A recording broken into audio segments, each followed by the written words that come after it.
ako mbebaya oya buretse gato nanjye ndeka nanjye nkubwire ikiganiro twagisubikira banza umbwire uri umuvuga butumuzwi n'itorero cyangwa uri mayibobo ndi umuvuga butumuzwi n'itorero mfite ikiganiro cyitwa ijambo ry'umwuzuro kuri radio Inkoramutima. Hari ikintu bita imyemerere ya ADPR n'imyemerere kwa gitwa muri Zion Temple n'imyemerere ya restoration ni ibintu bibiri bitandukanye. Simbyemera. Nemera ko imyemerera ari imwe ahubwo amategeko ashyirwaho amahame ashyirwaho n'amatorero ayo niyo bitandukanye. Ndashaka baze uyu munsi wa none muri Past Claude kurumva ashobora kubazanya imyuka yo kwasiya muri filime akabari yaje uko dukomeje kuvuga gusa nta kintu twageraho reka ngusome oya gena baze utaretse gusoma oya nabaretse gusoma kuko je hari byo mbaza kubanza kumubaza reka nshaka kugusubirisha Bibiliya ntabwo ari isubiza reka nyishyira hasi yambwiye yuko I dig remain dig gukira ni nonaha kubaka inzu ni nonaha cyane narayikoresheje biranga ahubwo nsanga kwibuga sambana ugapfa ni nonaha buri kunyaka icyangombwa nukuzi icyo bita ubwino nahitame nabwo umuceri hano ibintu bikadambara. Ni wumva umuntu agenda yirahira ngo yagize ubukwe bwiza ugihita utekereza kuri guest gardening duherereye Kicukiro ku muhanda ujya burarirwa. Iyo uhagaze ku kabenzi uburebana n'icyapa cyacu kuri ako gahanda k'igitaka duri ku gipangu nimero ya 2 twatsindiye isoko ryo gutanga service nziza kubijyanye no kwakira ubukwe n'ibindi birori bitandukanye. Reka tubasuze cyane nshuti mukomeje kugenda mutwereka ko mudukurikiye mu biganiro byacu nyine bigiye bitandukanye hano kuri Inyigisho TV ndetse no ku ISEZERANO TV. Yes, ni kwa kundi tugira gutya tugahuza abantu b'Imana kugira ngo tuganire cyangwa se twungure societe kubw'ibitekerezo by'abantu byinshi biba bigiye bitandukanye. Buri wese afite ukuntu yumva ibintu kandi kugira uko wumva ibintu buryo vode si icyaha sindikosa. Yego. Cyakora umuntu ashobora kuba afite imyumvire yo hasi agakenera abafasha myumvire nabyo bibaho muri societe. Kuko burya abantu ntago bumva ibintu kimwe. Yego. Bigize ko abantu bahuza ibitekerezo kugira ngo barebe se bahuriza hehe. Erega niyo mpamvu dukunda guhuza abantu badatekereza kimwe. Umwe afite ukuntu yumva ibintu n'undi afite uko abyumva kandi uko abyumva si icyaha. None bose bakabidusangiza abantu bono bakihitira abacamanza n'abadukurikira. Rero mwabacamanza twabazaniye bano bagabo hari ibintu batari kumva kimwe. Ariko mbere yo kwinjira aho ngaho ushobora kuba ari ubwa mbere urebye ibiganiro byacu reka dutanga amahirwe kugira ngo mumenye ni bande tugiye gukorana ikiganiro. Vode siko bimeze cyane kaduhere dere ko uyu mugabo ufite amaso ane. Murakoze nitwa Nzungu cyangwa se MBEBAYINZUNGU. Ndi umuhanzi nyarwanda ndi umuraperi ndi umukinnyi wa filime nyarwanda ndi no muvuga butumwa bwiza mu itorero rya ADPR paruwasi ya Bibare ku mudugudu wa Karukungu. Murakoze umushumba arakuze ibya bintu ntago byoroshye. ADPR ko tujya twambara gucara abaraperi b'ADPR ni bake cyane. Sinabwiye ko ibi bintu biza kumvikana neza ku mpande zose. Okay, ubwo twakiriye evangeliste MBEBAYINZUNGU. Urego se evangeliste rero umuvuga butumwa ubundi mu gifaransa twita evangeliste twebwe. Mvuze ko ndi umuvuga butumwa. Yego. Ariko buri umuvuga butumwa ivuze umuvuga butumwa ni ikintu kigari. Hari ubwoko bwinshi bw'ubutumwa umuntu yavuga. Turakigarukaho. Murakoze cyane. Imana ifite pièce kuri buri muntu wese. Akoro hanyuma ikindi mbasaba ikintu kimwe. Ubushize hari umuntu wazanye na Apôtre Mutabazi. Azana parapara. Ngo gasanga umuntu ngaravuga ngo Imana ifite pièce we kandi nabonye yambaye ishati ifite ibipeso. Kiramutse gicitse yajya gushaka indi pièce y'igipeso.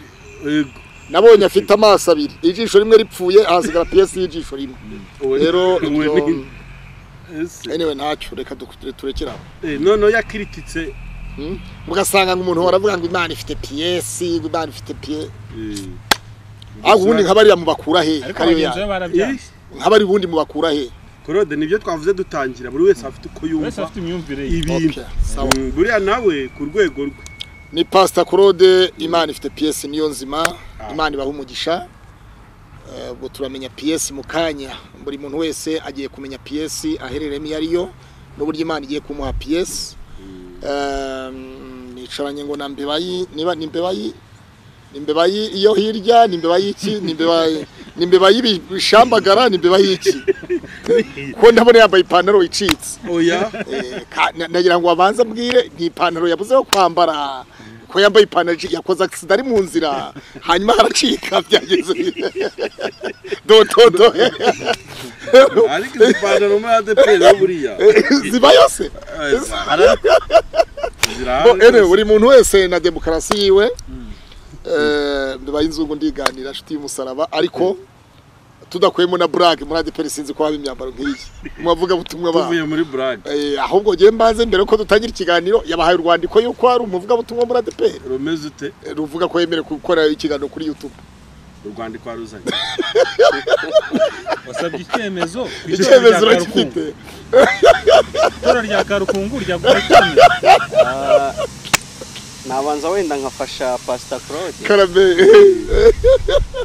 izina MBEBAYINZUNGU ni izina rifite amateka yego kandi na Past Claude ibyo ari byo byose ngira ngo azi impamvu umwana aterwa inkingo igipangu ku gipande dukingirizwaho inkingo cyangwa se dukingiriza abana bacu hari inkingo zirenga 7 yego buriya ruriya rukingo kugira ngo rukwinjiremo ruba rwahereye ku mbeba Imana yaremye Yesu Kristo iravuga ngo uyu ni uzapfira ibyaha byanyu ku isi ku bazabyizera ariko inanashyiraho ngo mu gihe mukiri mu isi hagati y'umuntu n'undi mpashyize igitambo cyitwa imbeba mu yandi magambo igitambo cyitwa imbeba ntabwo Past Claude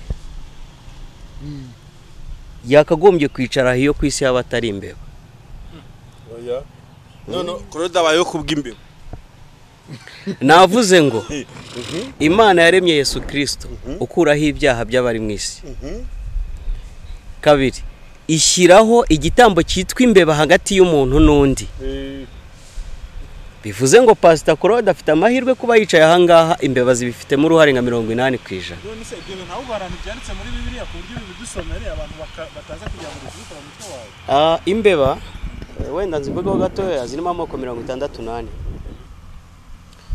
hari iziribwa hari zitegura ibisasu hari imbeba zigeragerezwaho inkingo nshatse kuvuga ko uhereye mu kinyejana cya 14 ubwo isi yose yazaga ifite ubushita ntabwo icyo kibazo cyari gukemuka iyo hataboneka urukingo kuko buri imbeba kwirema ko abasirikare mu mubiri ni 95 twebwe tuzirushaho 5 bivuze ngo imbeba mu mubiri n'umuntu hariya ni kimwe cyo dutandukaniyeho ni imitekerereze n'uburyo zireshya cyakabiri ugomba kumenya ko imbeba niko gasimba kororoka mu isi mu nzi wawe yo hinjiyemo imbebe ebyiri ingabo n'ingore mu mwaka zihinduka 1140 wubaka inzu idahari ikagutanga kuyitahamo ugateka idahari ikagutanga kuryaho kubera iki kuko Imana yazihaye ubwenge ndemano nk'imbeba urumva none se bwo imbeba zubaho se nizo gupfa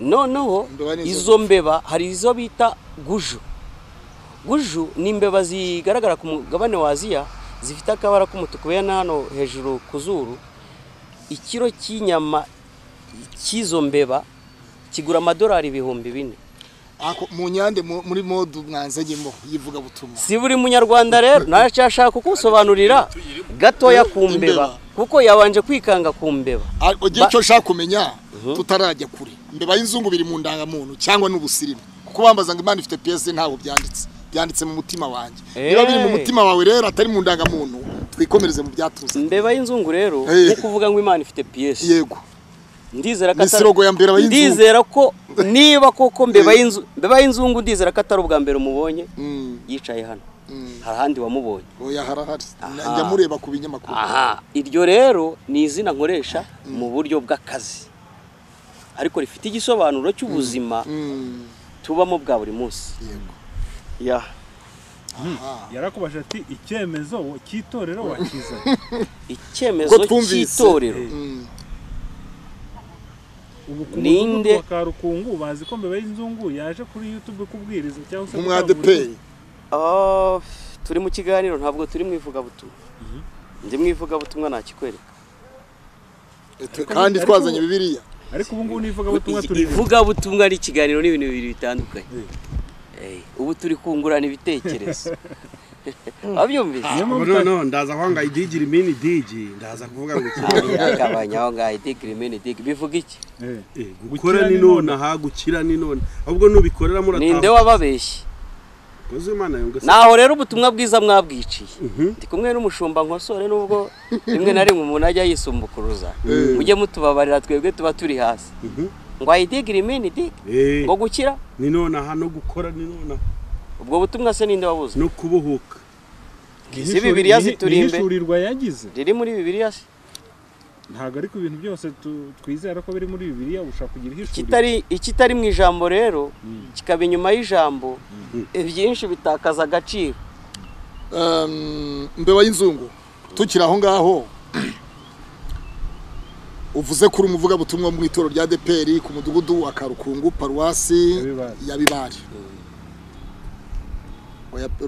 Bibari ubusi paruwasi ni Remera babyita ngo ni itoro rya Karukungu paruwasi zabaye ngeje ni itoro rya Karukungu naje muri Remera sibona nayo iri muri Remera hari aho za Kimironko zose cyangwa iri mu Rukurazo oya Rukurazo si paruwasi na Bibari paruwasi ni Remera hose aho ngaho hose na Zabumbogo hose hari muri Remera Rukurazo ariko ni paruwasi oya ibyo byarahita ariko urumva ko ariko kumva ko yavuye mu itorero yariyo urumva ari paruwasi ubu yari ariko byarahindutse mbere yari paruwasi ya Bibare hanyuma urumva nayo yavuyeho rero ubwo urumva rero ikenera kubaza wemera ubuhanuzi cyangwa ntubwemera nk'umukristo muri ADPR kuko n'ubutari wa ADPR umbwira uti sindi umwa ADPR nduyu nuyu kugira ngo noneho menya aho mbariza nerekera nemera ubuhanuzi bushingiye muri iri jambo yego ikitari muri iri jambo giteshwa agaciro aha niki cyatumye witwa MBEBAYINZUNGU indangamuntu yawe ititwa MBEBAYINZUNGU kuko MBEBAYINZUNGU tubwe kari izina ry'akazi ubwo ndimo ndashaka ariko nabimusobanura oya ndimo ndashingira uvuguruje ngo idigira imini digiri ngo ntubyemera aha urandagira ngo nkubaze niki gituma w'abantu bakwemera MBEBAYINZUNGU nk'izina ry'akazi niba utemera idigira imini digiri esunda idigira imini digiri urabyemera yabihakanye bivuga iki reka tuganira na Past idigira imini digiri bivuga iki anyway noneho reka tujye Imana ifite PS se byo urabyemera Imana ifite PS ntago mbyemera impamvu utabyemera no kubera iki impamvu ntabyemera nuko ubwabi iyo nyito ubwayo PS simvajuru ni intekerezo z'umuntu wowe suri imvajuru cyangwa uri imvasi wowe uri imvajuru cyangwa uri imvasi je ndi imvasi uri imvasi izaruhu izajya hehe ahubwo ndi hehe oya nyuma yuko uvuye mu isi kuko ari uri kwisi agendesha ibirenge ku isi ari mu isi arugiye mu butaka yapfuye ari mu isi nyuma yo kuva mu butaka uzajya hehe urumva hano ikibazo ubutumwa bwagendeye bazisubize kandi mubajije ntabwo ari ikibazo ijambo rimwe navuze niba wemera ibyo ari byose uri pastor wemera Yesu Kristo nk'umwami n'umukiza w'ubugingo bwawe enough bivuze ngo ni icyo niba ukizeye ntabwo uri mu isi kuko Bibiliya itubwira yuko twabambanywe na Kristo tuzukana na Kristo uwazukanye na Kristo ntaba ku isi yabamize wabambanywe na Kristo uzukana na Kristo umva icyo bivuze umva icyo bishatse kuvuga niba ushaka kuko ubugingo bwanjye buhishanywe na Kristo mu Mana kurandebera muri Yesu hari no umva nkubwire kugeza ubu ntabwo uraba ubugingo buri mu Mana bazitega amatwaze wumve kubera yuko ubugingo Yesu yaravuze ngo ntimugatinye uwica umubiri ahubwo mutinye uwica ubugingo mu yandi magambo iyo umuntu atarabi cyaremwe gisha ngo yemere iryo jambo kandi nimutavuga ibihwanye n'iryo jambo nta museke uzabatambikira none se wowe ushingira kuki uvuga yuko uyu munsi wa none se uravuga ko nta juru rihaba niba nta juru ririho icyo gihe ibyo tuvuga byaba ari ubusa Abefeso ibice 2 ku murongo waho wa mbere kabanza gusomera na Bibiliya nasome nanjye singisa sinyifite impamvu aka kantu ukumve neza navuze ngo napfanye na Kristo nzukana nawe bivuze ngo ubugingo bwanjye buhishanywe na Kristo mu Mana utaranasoma umurongo rosasi Paulo yapfanye na Kristo azukana nawe. Paulo yitwaga Sawuli, yakonaga abagabo agaca amabere abagore. Umunsi umwe ijoro rimwe marayika aramusanga aramubwira ngo Sawuli Sawuli Sawuli Sawuli undenganyiriza iki? Nawe aravuga mwami hakura baza wumve ayo n'amagambo udusome mu Efeso, ariko n'amagambo n'ibitabo bya Paulo. Paulo ni wabyanditse, yabambanywe na Kristo, azukanwa na Kristo. Ariko uyu munsi wa none ntabwo araba MBEBAYINZUNGU, kuko MBEBAYINZUNGU uyu munsi wa none arimwe arahakana n'umuzuko. Kandi Bibiliya bwayo itubwira umuzuko, nkubeshye neza. Kandi nkubwiye ngo uri kwisi, ugenda kwisi ari kwisi, upfuye agahambwa aracyari kwisi. Ariko ku munsi w'umuzuko tuzazuka nitumara kuzuka. Hanyuma bitwaye iki dusomye Bibiliya? Tugende, dore ngiyi nanjye ndayifite. Bibiliya dore ngiyi, soma nanjye ndasoma. Abefesi ibice 2 umurongo waho wa mbere 2:1. Namwe yarabazuye mwebwe abari bapfuye muzize ibicumuro n'ibyaha byanyu, ibyo mwagenderagamo kera mukurikiza imigenzo y'isi, mugakurikiza umwami utegeka ikirere, ari wo mwuka ukorera mu batumvira. Kandi natwe twese twahoze muri bo dukurikiza ibyo kamere yacu yifuza, tugakora ibyo kamere n'imitima yacu byishakira. Kandi ku bwa kavukire yacu twari abo kugirirwa umujinya nk'abandi bose. Namwe yarabazuye. Ese uremera ko twazuka iyo wakiriye Yesu Kristo nk'umwami n'umukiza w'ubugingo bwawe ubuzutse? Ndemera iyo nakiriye Kristo, iyo nakiriye Yesu Kristo nk'umwami n'umukiza w'ubugingo bwanjye, nkamwizera nkabicyaremwe gishya, wemera ko mba nzutse? Tusome ibya ubutumwa bwiza bwa Yohana 3 umurongo wa mbere, hanyuma gute tuwahuza n'iwawe. Hatubwiye ko hari ibya Nikodemo. Hariho umuntu wo mu bafarisayo witwaga Nikodemo. Uwo yasanze Yesu ninjoro aramubwira ati, mwigisha, tuzi yuko ari nta ubasha kugira icyo akora adaturuka ku Mana, kuko ari nta ubasha gukora ibimenyetso ujya ukora keretse Imana iri kumwe nawe. 3. Yesu aramusubiza ati, nukuri ndakubwira yuko umuntu utabyarwa n'amazi n'umwuka w'Imana utabyarwa Yesu aramusubiza ati, nukuri ndakubwira yuko umuntu utabyawe ubwa kabiri atabasha kubona ubwami bw'Imana. Nikodemo aramusubiza ati, mbese nabasha gusubira mu nda ya mama havuka ubwa kabiri nte? Yesu aramusubiza ngo, ikibyawe n'umubiri kiba umubiri, ikibyawe n'umuyaga kiba umuyaga, niko n'ubyawe n'umwuka wera w'Imana amera. Ngo umuyaga uhuha aho ushaka. Cyo kintu cyumvise neza. Nuko ngo rero mu yandi magambo ijambo warusomye, nuvuga ngo uyu munsi wa none hari umuntu uri mu byaha.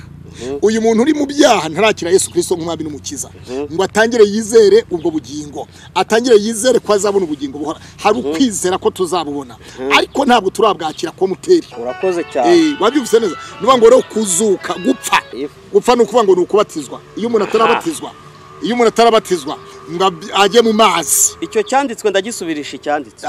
Nta kibazo. Ubutumwa bwiza nk'uko bwanditswe na Yohana. Urabona ko twinjiye mu ivuga butumwa. Niba kubaza cyanditswe muri ADPR kandi wavuze ngo abatumvira, wowe bwawe watangiye kutumvira ADPR. Kandi uri kuvuga ADPR ariko uri muri Amerika. ADPR yawe yitwa ngo uri hehe? Undi muri Amerika. ADPR yawe yitwa ngo ese uyu munsi wa none baramutse bambajije ubu ndamutse mbaye umuvugizi w'umudugudu ntari umuyobozi w'umudugudu, bakambaza wavugiye umudugudu nkandi, ariko Nyigisho TV n'Isezerano TV ibintu ndi kumubaza ari kubyumva cyangwa ntabwo? Yewe ndabyumva, ariko ikibazo uvuze ngo kubatumvira, kandi batumvira wabaye number 1. Ubundi tutarajya kure, ubundi Asiya Mutoni araho. Oya tuza, oya kuro wishaka kuzambya. Ubundi tutarajya kure, Imana imagurukirije guca uyu mwuka. Tuza tugendane gake. Tuza Claude, humura ndagufasha rwose. Ndashaka kuva aha ngaha amenye. Ese umuntu ndi kumwe nawe ni pastor wabyiyise cyangwa ni pasiteri MBEBAYINZUNGU yarambika ibiganza nkagusengera ukava ahangaho. Okay, ariko ni wenda nakari gaciyemo. Icyo nari nshatse kuvuga kubanza utarezwe kandi mbona kutari umwadeperi wowe. Icyo nari nshatse kuvuga. Murahamagariza muri iki kiganiro kurangira tumenye. Ndashaka kumusubirira turahamagara turi cyangwa kuroda turi kumuzuko. Sibyo? Yarasomye kumuzuko. Nge namubwiye ngo ubugingo bwanjye yo bishanywe na Kristo. Mu Mana. Kandi utaremera abakozi ba Kristo. Banza utega amatwi. Icyambe nturemera kuba umwigishwa. Ndashaka kukubwira yuko ese nkubaza uri umwigishwa cyangwa uri umwigisha? Byose. Nagabayiwe byose. Utese. Ndi umwigisha. Uko icyambere urimo urahangara amavuta y'abakuru. Uragira uti I degree mini degree sinyemera yayikuye. Kandi ni umuntu ufite yerekwa ry'Imana. Ibyo turabigeraho. Muvandimwe reka tugende gahoro gahoro. Icyo dushaka ntabwo ari ukuvugira hejuru cyane. Turashaka ko abantu bamenya jewe rero ndumuvuga gutuma sindi umwigisha. Uyu mwuka uri kugenda uzerera mu kirere cy'u Rwanda. Uciye mu bapasiteri batandukanye n'abavuga butumwa batandukanye. Ni wavuye ku Mana cyangwa wavuye mu bantu. Uwuhe mwuka rero? Aho niho nshaka sasa. Aka kana ari kuvuga ngo icyemezo cyo muri ADPR ni biki? Nakubwiye ngo ADPR yo muri Amerika yitwa iki? Uretse muri Amerika hari Orthodox, hari Apostolic, ntabwo ibintu byo kuvuga n'abakatolike. ADPR ntihaba. Muri Costa Rica abapasiteri baho buretse gato nanjye ndeka nanjye nkubwire ikiganiro twagisubikira banza umbwire uri umuvuga butumuzwi n'itorero cyangwa uri mayibobo n'itorero. Ndi umuvuga butumuzwi n'itorero, mfite ikiganiro cyitwa ijambo ry'umwuzuro kuri radio inkora mutima. Mu itorero rya ADPR barakuzi nk'umuvuga butumwa ariko si ibi nibi kinono. Oya kandi ndimo ndakubaza genda ngira ngo ngenane nawe tuziranye. None se ndi kumwe n'umukristo mu mayibobo cyangwa ndi kumwe n'umukristo nyamukristo mu itorero. Ahubwo ikibazo urashaka ko ngusubiza cyangwa urashaka ko wisubiza? Oya Imana haba mayibobo. Baza oya zirahari zizerezi barahari.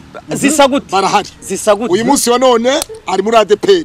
Ejo bundi yagiye muri Miracle Center. Ejo bundi yagiye muri Calvary Temple. Iryo niko icyo se nicya. Oya baza wumve baza ndagira ngo usengeye ku misozi ngaho. Baza wumve. Usengeye ku misozi ngaho. Ndagira ngo baze ngusobanurire hanyuma tugende. Ku misozi ngaho. Ntiyagiye kanyarira. Kizabonwa nagahazi. Samatara ubu ntabwo ahazi. Aho se hagiye yari iyo misozi. Hari agasozi byibura kahantu yabavuga ati hari ahantu hatuye umuntu wanjye byura ndaharara. Ariko kuki mwikunda? Oya si ukwikunda. Amavuta ararutana. Nemerewe gusengera kwa Gitwaza.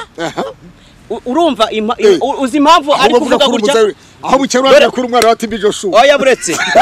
Dore impamvu ari gukoresha ijambo ADPR. Uzi ko iki kintu bwacu ari kuvuga ngo wemerewe gusengera muri ADPR gusa. Uzi ko ari nk'amacakubiri. Gutese icyo bita imyemerere ntabwo ari Kristo ubwe. Yesu Kristo ubwe yaravuze ngo none se iyo myemerere uri kuvuga ADPR twemera ko Yesu Kristo yazutse. Kwa Gitwaza barabyemera.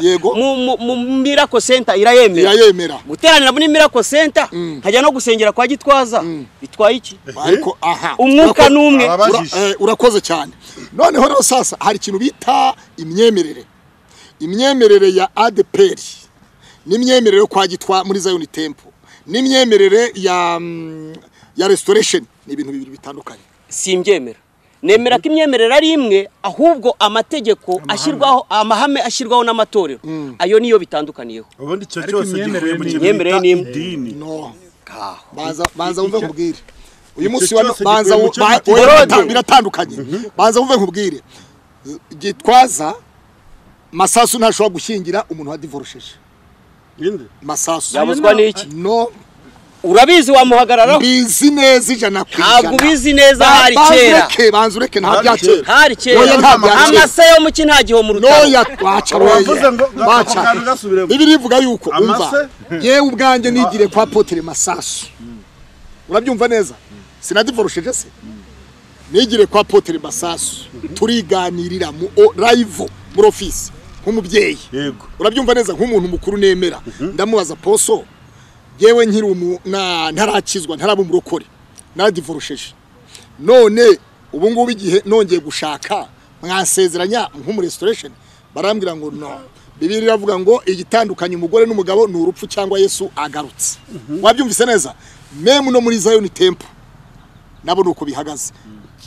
Keretse barambwira bati keretse ndabaza nti none se umuntu waza yari umugaturika agakizwa atarakijijwe byagenda bite akaza yarabaye umusambanyi akaza akavuga ati nari umusambanyi none umunsi ati yari afite umugore barasezeranye byemeye n'amategeko nawe icyo gihe agomba gutegereza umugore wagapfa umugabo agapfa cyangwa bakongera bagasubirana rero niyo mpamvu mvuga ngo amahame aratandukanye uyu munsi wa none rero avoid urugo rwawe ntabwo rufite amabwiriza amwe n'urwa bikemu amahame aratandukanye ariko imyemerere ni imwe ntabwo mfite no icyo mbasha kuvuga ni iki rero umwana w'intumva utumvira ababyeyi bamwita iki niba urugo rwawe ruvuga ngo mwabana mwe rero ntimwemere kujya muva mu rugo mugomba kuguma mu rugo ntimwemere kuva mu rugo ntimugomba kurenga uriya muhanda wowe umwana karenga umuhanda yanze kumvira umubyeyi uwo mwana bamwita iki aho niho ndashaka kombe bayizungu ari muri ADPR ari muri restoration ari muri Miracle ari muri Karuvari ari he nuvuga ngo musimambo nyirizina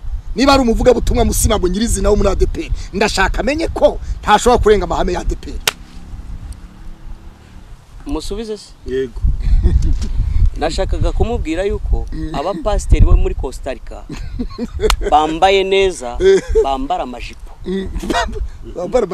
agahugu umuco akandi uwundi ntabwo ADPR y'abagande izambara nka ADPR yo mu Rwanda ariko ntituri mu Bugande ntituri no muri Amerika turi mu Rwanda icyo nari nkubwiye rero ugomba kumenya ko ivuga butumwa Kristo yaduhaye ntabwo rigarukira mu Rwanda gusa kutagiye kwica bizi Bugande iyi Bibiliya Paulo yageraga mu bafarisayo akamufarisayo yagera mu bagira icyo akamugira iki yagera mu baroma akabumuroma kubera iki witeguye ko baguhuza na Sarongo mupfumu Sarongo si umuntu basi uwo ngomba kumubwiriza agakizwa ariko mereye kubita abakozi b'Imana turi kumwe mu nyumba y'Uwiteka ese icyo nenda kukubaza icyo nenda kukubaza MBEBAYINZUNGU waba warasengewe kwivuga butumwa mu itoro rya ADPR kugira ngo noneho uhakane za digiri mbini digiri na za mani ifite PS zihakana reka ngusomere icyanditswe kimwe wombora igitabo mwana uko dukomeje kuvuga gusa nta kintu twageraho reka ngusomere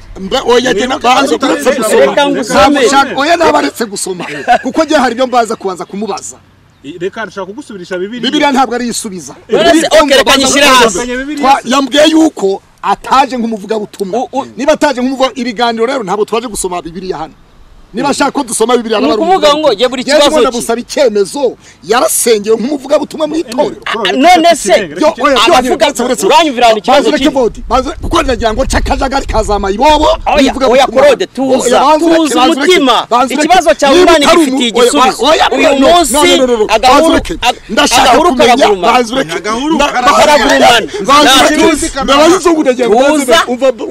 ndashaka uyu munsi wa none muri Pastor Claude kurumva ashobora kubazanya inyuka yo kwasiya muri filime akaba ari yaje kumunzana muri none se pastor tuza tuganire nimvugira hejuru kavugira hejuru nta kintu tugeraho impamvu je nakwajije kandi mu bintu bigomba gucika reka nkwereke abanza gusubize ndeba yavuze yuko ataje mu ivuga butumwa siko yavuze se oya yavuze ko ataje mu ivuga butumwa rero ni Bibiliya noneho birangiye ndayifite nawe arayifite reka tujya mu biganiro ko nibyo yasabye niba ari biganiro oya buretse iyi Bibiliya ntabwo ari ivuga butumwa nasubirisha Bibiliya aranyereka icyemezo cyuko cyuwari we hano pastor niba atari ibyo kiganiro ni mu gifungo niba atari umuvuga butumwa wemeye muri ADPR nkuko atumwe kari wo muri ADPR ntabwo umuzayoni ntabwo mu restoration akaba ari inzero bizira ntabwo naganira nawe none se niba ari ibiganiro Bibiliya tuyishyira tuza oya wizimya kamera pastor tumusabye gutuza uranturisha se we nkande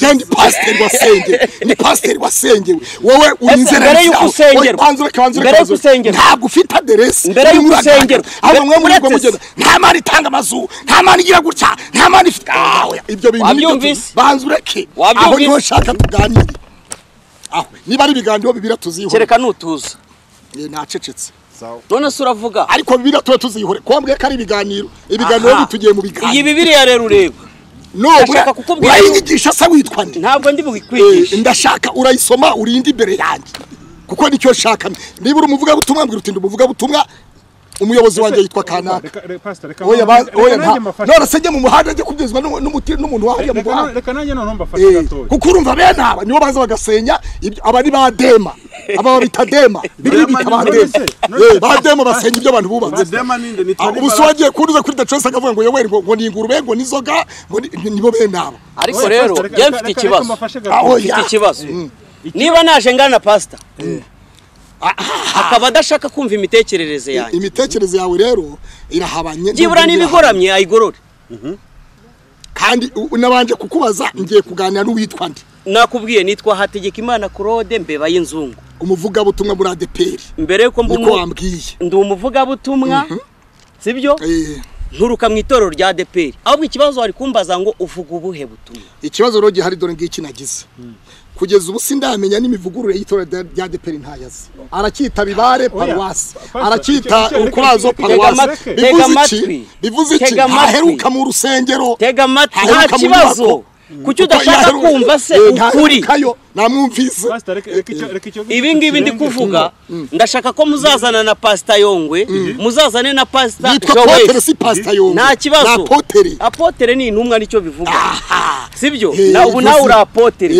urumva nta kibazo yaba pastor yaba apotere nta byose ni bimwe iyi myumvire mwahagurukanye iyi ngiyi igomba gushyirwa hasi ariko ubundi wowe urayishyira hasi urinde hano uri muntu ki icyo shaka kukubaza uri muntu ki reka avuge icyo kintu gishaka wowe urayishyira hasi uri muntu ki niba utari mayibobo yo mu muhanda uri muntu ki ko nicyo shaka kumenya umushumba yitwa kanaka nitwa kanaka nterada kanaka ku cyumweru narateranye ibintu nk'ibyo nibyo shaka kumenya nonaha kuko uri muntu ki niba buretse ADPR yabasabye ibyangombwa bazajya batwereka ibyangombwa noneho wowe ntacyo wamusaba genda kimusabye nka pasiteri kuko je ayo bahame narayumvise arasutse noneho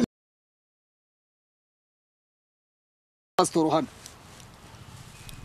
apa kwambye kara ADPR ejo bafunze kamera shatu kasoza ikiganiro wowe urifuza kumenya umuntu muri kuganira ninde tuganira nicyo shaka kumenya kuko yambwiye ati je nitwa MBEBAYINZUNGU nibereye aho ngaho ndaje ngo twiganire bisanzwe twari gukomeza ariko arinze mbwa ngo nimuvuga butumwa muri ADPR aranyereka icyangombwa ariko pastor ntekereza ko ntagushinzwe nta n'ubwo unashinzwe kumenya genda umva none hogiye nkubwira ubishinzwe kuko ntago uri umuvugizi wa umva nkubwire genda bishinzwe ntabwo bishinzwe ikiganiro mwagitumiyemo umuntu umwe umva nkubwire ntabwo bishinzwe ni ukugira ngo menye ni muntu ki turi muri niba udashaka kumva ukuri Yesu Kristo yaravuze ngo muzamenye ukuri kuzaba batu none reka turebe rero ko mbona guhuza byanze icyo nifuza MBEBAYINZUNGU mu butumire mware namumbwiye mumbwira n'izina cyane rwose noneho icyajemo kimbogamizi kuri jewe no kumenya ese ndavugana nande kuko mwambwiye ko ari umuvuga butumwa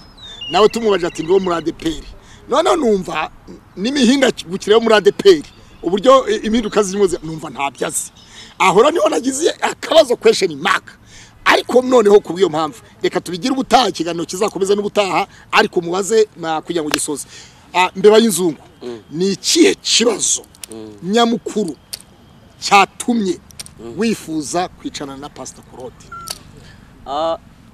ndifuza yuko yego abantu bakurikiye iki kiganiro yego nabo ni abantu bakuru babonye ko hari ukuri kwatambamiwe wenda ku mpande zombi kutagiye hagaragara icyo nifuza uyu Pastor Claude Pastor Yongwe Pastor Joel tuzicare sibyo dufate bibiliya kuko kuba ndi umuvuga butumwa wa ADPR intumwa zavuye muri Aziya yose ziza zizenguruka aho zigeze bambara icocero zikambara icocero itorero idini riramugaza kuba ntazanye icyemezo wenda sicyo cyari gutuma ikiganiro kidakomeza abo bakozi b'Imana uko ari batatu tuzicarana duce bugufi ijambo niryo rizasenya imyumvire imwe n'imwe bagenda bagaragaza none nibumva nanjye hari bitagenda neza bambwire bati hano watanye kuko je nabikoreye ubushakashatsi mvuza abo ngabo kuko yaba Imana ifite pièce iryo jambo sinarikoresheje rimwe I dig rimini dig gukira ni nonaha kubaka inzu ni nonaha cyane narayikoresheje biranga ahubwo nsanga kwibuga sambana ugapfa ni nonaha kuroga ukarimbuka ni nonaha guca inyuma uwo mwashakanye ukahita urimbuka ni nonaha aho turemera ubutumwa burimo prosperity ntabwo buturuka ku Mana umwuka w'Imana uvana abantu mu isi ubajyana mu ijuru umwuka rero uhoza abantu ku isi wo si uw'Imana twari kuganira ku kintu kirimo kigendanye n'amafaranga amafaranga atangwa n'Imana cyane ubundi kuri wowe tutarasoza nta kibazo oya nta kibazo kiganiro gikomeza noneho ndagifunguye open igikomeza amafaranga mubaze ngo amafaranga niho mugeze turi kureba ibintu tuzaganiraho kuko mwebwe uko muri batatu iyo mwigisha ko amafaranga atangwa n'Imana simbyemera nawe uzatubwira n'indu yatanga inzu zitangwa n'Imana simbyemera n'ibindi bifatika jewe rero nari naje gucalenginga ngo nerekane ko ibyo ubutumwa bwiza bwahindutse inkuru nziza hari kumbwira inkuru nziza yibiri hano hanze nkumva ndanezerewe ariko iyo hajemo ubutumwa bwiza bihita bihinduka ikindi ngo MBEBAYINZUNGU amafaranga atangwa n'Imana n'ubu kuburiho bitangwa n'Imana urabyemera kuburiho ko ari Imana ibitanga ako kantu wenda nkavuzeho gatoya amafaranga atangwa n'Imana simbyemera impamvu utabyemera ni iki wemera yuko ushobora kugira ubushobozi Imana ishobora kuguha inzira ukiga ukamenya ukagira doctora professora ariko ukagenda ukicaraho na professora yawe ibyo si Imana ibitanga ukadepoza ye ukashyiraho n'ubushake bwawe ariko ibyo si Imana ibitanga none se bitangwa n'iki kwiga si Imana ibitanga bitangwa n'iki ubwenge butangwa n'iki ubwenge si inyuguti banza wumve ubwenge buravukanwa bugatangwa ubumenyi nibwo bujya buva mu ishuri ubumenyi buturuka mu ishuri hanyuma ubwenge ariko noneho Bibiliya tuvuga ngo ubwenge bwa beshi buzagwira banza wumve Bibiliya ntabwo itubwira ko ubumenyi buzagwira ahubwo itubwira ko ubwenge bwa beshi buzagwira niko byanditse biranditse muri Bibiliya ivuga ubwenge wumva iki tega amatwi banza wumve ubwenge bwa beshi buzagwira nivuga ngo hari umuntu ushobora kugira ubwenge hari n'umuntu utagira ubwenge baturiya muntu yabuze ubwenge uriya afite ubwenge imivugire y'uriya harimo ubwenge imivugire y'uriya hari icyo yabuzemo imikorere y'uriya harimo ariko iyo sanse ubizanyemo y'imitekerereze psychological mechanism defense buretse nanjye gatoya iyo uvuga ngo ubutunzi ntibutangwa n'Imana ushingira kuki imigani 22:4 ubaha Uwiteka ingororano ye ni icyubahiro ubukire n'ubugingo icyo cyigisho cyo kino cyumvise ayo magambo ko aratatu ububaha Uwiteka abo bagabo mwese muzaterane nzabereka ko ibyo muvuga atari byo banza utega amatwi none Matayo 19:26 Petero abigishwa bakurikira none siyo Bibiliya ivuze ubutunzi Pawulo akavuga ngo dufite ubutunzi tugendana mu nzabya zibumba zimene ku butunzi abavuza yamazu none saba ubutunzi niki iyo Bibiliya ivuze icyubahiro itawumva kwambara ikote ukanigiriza zaguha ubutunzi buhishwe buri muri Kristo Yesu bisoma mushaka muzabona binyereke jewe Bibiliya ngo nzaguha ubutunzi buhishwe nzaguha ubutunzi buhishwe ubwo abantu batarebesha amaso wabyumvise none se buretse iryo jambo bwaryo n'ubuhanuzi ubutunzi ni iryo jambo bwaryo n'ubuhanuzi ariko MBEBAYINZUNGU iyi Imana yari kavuga ngo uyu munsi ngukuyeho amabyi y'abantu uhaye ibisheshe by'inka zawe uba ari byo utekesha ibyo kurya byawe none se amabyi ni iki ngaho sobanura igisuzuguriro ikinukiro Yerusalemu wari umurwa mwiza wari umurwa utunganye wari ufite ikinukiro iyo Bibiliya ivuze amabyi bivuze ibyaha banza utega amatwi wumve ibivuze ibyaha ntabwo ibi byanditse hese byanditse iyo ni imvugo ya gihanuzi soma ntabwo uri buyumve rero udafite umwuka oya banza wumve Ezekiel 4:15 urayumva Ezekiel 4:15 harimo ngo maze arambwira ati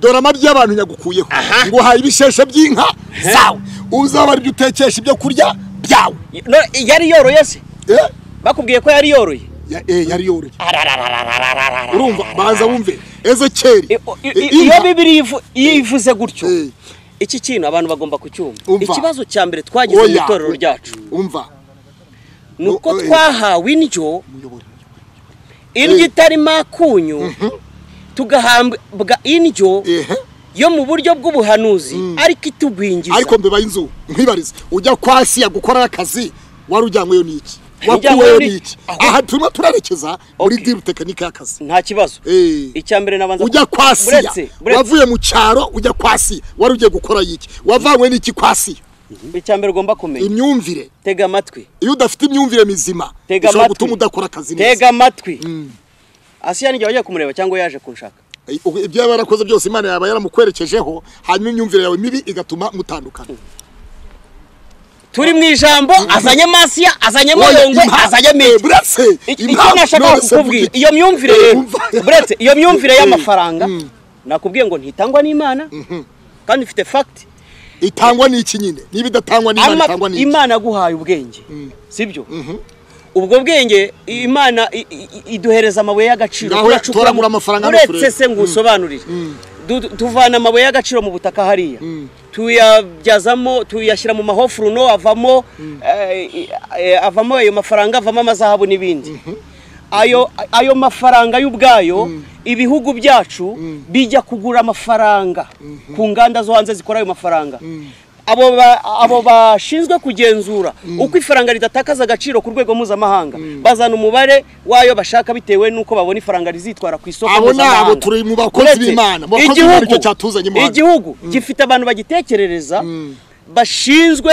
guhanga imirimo ya buri mwaka aho tugiye muri politike ya leta reka tuze muri politike iyobokamana niyo turi iyobokamana nta faranga rigomba kuzamo kubera iki niyo mpamvu ndi gushaka kukwereka ko ifaranga tega amatwi nkubwire twebwe turi abakristo bo hasi kugira ngo tubone ya mafaranga ntabwo uri wo hasi nta kibazo wicanye na pasitoro nta kibazo bamutumiye aratumika nta kibazo aremera yemeye kuza kugira ngo rero ubone ya mafaranga nuko igihugu gishyiraho abantu badutekereza bahanga imirimo buri mwaka nawe ujye ubumva ayo mafaranga rero niyo dukorera mu mavyupi na hehe no mu muhanda no mu mamodoka no mu mazu tukabona ya mafaranga ibyo ndabyemeye ariko ayo mafaranga so orientation y'Imana mbere yuko amafaranga azatwaraguranaga ugatanga ibijumba bakaguha ibishyimbo noneho se isi tarabaho ayo mafaranga yabagaho ahubwo se ni ryara amafaranga atabaye mbere ya Kristo nta mafaranga yarahari baza mbere ya Kristo yarahari none se yarakoraga ariko mbere ya Adamu nyuma yose ntago yarahari mbere ya Adamu yarahari mbere ya Adamu se ko hari iki Biri tubwira ko isi tega amatwi banze wumve rusasa oya ikiganiro reka tugisubike oya no uragisubika se n'uyoboye ikiganiro kubera iki wanza ko dusenya imyumvire ntabwo ari uyoboye ikiganiro twabanje kumusura ko arawukwepa impamvu ushaka ni ngiyi twikubita muri bayidigiri mini digi na Imana ifite PS akwepa ngo ndi kubasenya ubu rero wabonye PS y'Imana ni ushaka kuvuga ko Imana ifite PS se yi uyu munsi reba ikintu wanigirije mu izosi ariko ihanga ntiyarimo ibintu by'inzo byo mu mazi byo mu magini ngaho senga nanjye niture hasi urahuhisha igifu koresha ibihaha Bananiwe rero sasa nose MBEBAYINZUNGU mu rusengero ujya gutura nturira nde nyine urambajije ngo ujya utura nturira nde utura mu ituro ry'ishimwe rya mutima ukunze icyacumi ibintu nk'ibyo hano mu ndumva ari mu Rwambere rwa Yohana ituro Imana yishimira nuko usanga abakene abababaye abo ngabo kabari bufasha mwabyumvise ibyo nangaga ko ari byo bigarutse ntabwo yari umwadeperi impamvu nuko haje mu ituro ituro nyine kandi ituro ndarirwanya kuko ntabwo uri umurewi ndiki none se uri umurewi nese sindi umutambyi ubutambyi bwarangiranye n'abarewi ubu turi ku ngoma ya Kristo niwe mutambyi mu yandi magambo iyo ugiye mu rusengero rwa deperi abadukurikiye kunyigisha tuvu mu byumve iyo ugiye mu rusengero bavuze bati duture ituro rya mutima ukunze wowe uguma mu ntebe ukicara ituro ryishimwe uricara icyacumi uricara icyambere ugomba kumenya pastor nyemerera pastor iyi ngingo ndabizi iyo umuntu ayigezeho pastor bakuka imitima tuza umutima oya tuyivuga ntabwo ituro kuritanga ari itegeko ni itegeko warisomye he biranditse genda muri Maraki tugende muri Maraki urebe Maraki isezerano rya kera none se iyo ucamo impapuro za kera ukazana icyashya kuki wayiza hano handitse ngo Bibiliya yera hanyuma hano buretse reka ngufashe banza wumve hano handitse Bibiliya yera reka ngufashe umuryango wa isezerano rya kera uremera ko haraho ryashushanyaga ndemera ko haraho ryagiraga hari uwo ryashushanyaga no mu isezerano rishyambwire ituro ndarikwereka oya si kibazo maje yashubije soma Matayo ubutumwa bwiza bwa Matayo 8 kuva mu itangiro kugeza kuri Maraki Yesu yabwiye yumaze gukira indwara aramubwira ngo manuka hepfo wiyere ku mutambyi utanga n'ituro ryo kwihumanura yabera ikimenyetso cyuko wahumanutse wakize. Iyo usomye muri Luka ibice byaho bine havuga ituro. None si ikibazo nge mfite si ituro kuko ntago ndi hawe. Nyine banza wumva urimo kwa bavuze yuko ituro bavuga isezerano ryanguzanye muri cyashya Matayo 19:23 abarekeshejwe ibyabo kubo gukurikira Yesu baramubaza mwigisha nkatwe twasize ibyacu tukagukurikira twasize abagore dusiga abana dusiga famiye tuzagororerwa iki mukiri mwisi byose bihindutse bishya muzakubirwa ishuri jana mukiri mwisi kandi ikibazo nakubaje ni wakinshubije icyakurikiye yababwiye ngo muzahabwa n'ubugingo bwo ntago wakinshubije baza wumve rero uyu munsi wa none Paulo arandika abakorino ba kabiri ibice byaho nujya muri Bibiliya nanjye nkajya muri Bibiliya biravamo baza wumve mwebwe ntimutubeye mw'iby'umubiri iby'umubiri bihe ubusage nawe turisharana tugasangira ko intumwa zicaraga zigasangira ahubwo wajye ureke ibyo ngibyo ubu ntago twabamenye ko umva ngoma y'izungu ndi imbeba y'inzungu bavuze ko tuzakora igice cya kabiri ntago bazabyemera umva basabe nubonye ko byagezemo hagati nanjye kumuha icyo saba bikemu bivugira hariya amagara Yongwe icyo saba kuri kamera icyo saba kuri kamera ndasaba n'itoro rya DPR niba ari intega amatwi niba MBEBAYINZUNGU koko ari uwo mw'itoro rya DPR muri Karukungu hariya Kimironko hareba hakurya za Bumbogo muri Ndera hareba muri Ndera bazakumera icyangombwa uranyumuze tudiringe yego yabihakana kuko nawe ubwawe mu minota 10 ya mbere wari wahiye uremeza yuko wemeye yuko imbere ya kamera uri umukristo wa DPR uribona icyangombwa ese kujya kukubwira ko ndi umwa DPR nicyo ntaza nambaye agakositimu iryo zina rero abantu benshi barayicuruza muri social media uzabaze badaherukayo ngo uyu yamaye angahe inde yamaye angahe kuza se none se umaze kumbona nkora ibyigisho birenga bingahe nambaye drip gutya nk'umuraperi uyu munsi wa none rero sasa ndashaka kukubwira ko ADPR ni itorero ifite amahame yaryo mu mahame ifite ntabwo itegeka aba YouTubers ntitegeka abanyamakuru kuko itangazamakuru ni urwego rwa kane mu gihugu nyirwanyiriza iki kandi bashyize ejo bundi basohoye amabwiriza avuga ko umuvuga butumwa wese agomba kugira icyangombwa kimujyana kuvuga icyangombwa ki none we ntabwo uri murabyemera kubwawe icyangombwa ni iki Yesu intumwa za Yesu kandi umwade wigeze ubwiriza ubutumwa mu macaca ya ADPR nta hantu wajya muri ADPR na mbere hose utajyanye rekomandasi nega amatwi nyikuramburira nega amatwi nyikuramburira urumva yego aha mbere umudugu hera hano mu cya kabiri Muhanga narahabwirije mu cya kabiri ndahabona ihuye ujye mu Rwabuye ku mudugudu wa Rwabuye ujye kuri paruwasi mu mujyi hariya kwitaba umanuka aho bita ku Nkubi ujye aho bita Isahera hose narahabwirije Isahera muri Nyaruhengeri ya ADPR ya Rukurazo narayibwirije mu ntuzari ya Zindiro nayo Kimironko ADPR narahose mu Masizi narahabwirije iwacu Karukungu narahabwirije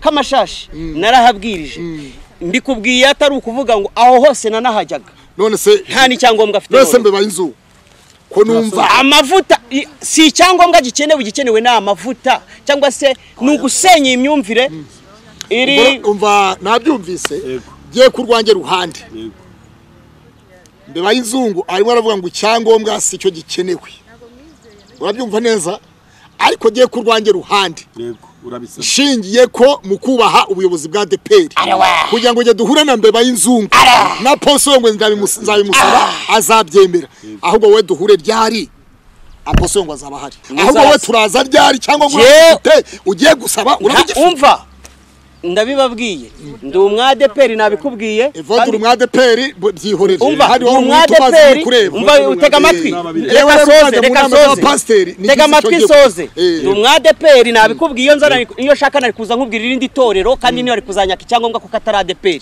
impamvu uri kunyaka icyangombwa nukuzi icyo bita ubwino nahitame nabwo umuceri hano ibintu bikadambara rero dore icyiza niba wumva ufitiye impuwe uzampereza icyo cyangombwa nutakimuzakiho genda umwana mwe muri abashumba nicare hagati ducarenjingane mu bitekerezo tutagamije gusenya cyangwa kwigira intyoza ahubwo mumbwire muturaca hano uce hano ariko ijambo icyo rimbwira icyerekeranye n'aya mazu n'amamodoka n'abagore bafite amataye nk'aya Knowless muri kugenda mubwira abantu Imana yamaze kubitesha agaciro reka tubashimire tutarabikurikiye cyangwa turagitegereza tubagezaho tuzaba igice cya kabiri cy'iki kiganiro murakoze